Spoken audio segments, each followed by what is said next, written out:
Daily Manna from the Torah by Dr. Ketriel Blad. Shalom and welcome to this fourth aliyah of Parashat Tetzeh, when you go out.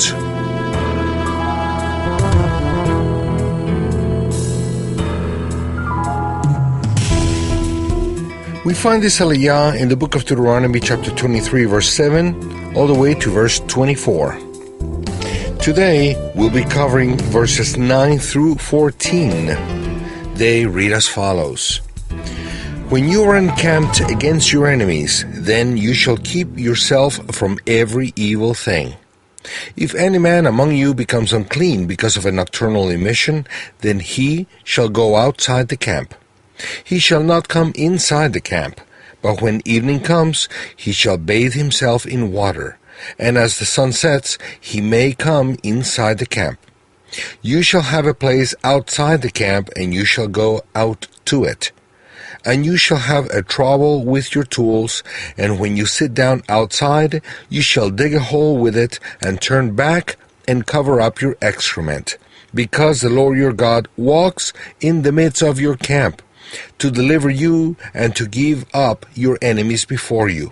Therefore, your camp must be holy, so that he may not see anything indecent among you and turn away from you. Can sanctity decide the outcome of a war? This text deals with a specific situation in times of war, the Shekhinah, the Eternal's presence.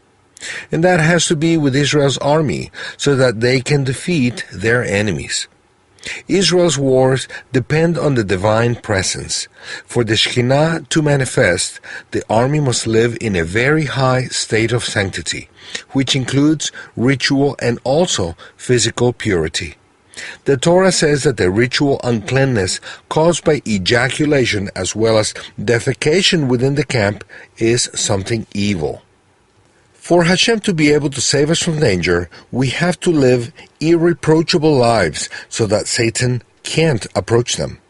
Sanctity is our best defense. Evil opens a gap in the spiritual defense that surrounds the righteous ones.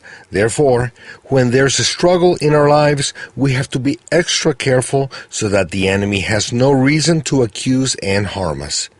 If we allow evil among us, we won't be able to defeat during the encounters with our enemies, visible and invisible, as it is written in Ephesians 6, verse 12. For we do not wrestle against flesh and blood, but against principalities, against powers, against the rulers of the darkness of this age, against spiritual hosts of wickedness in the heavenly places. Let us live a clean and pure life before the Eternal, so that we may win all our battles. Blessings and shalom.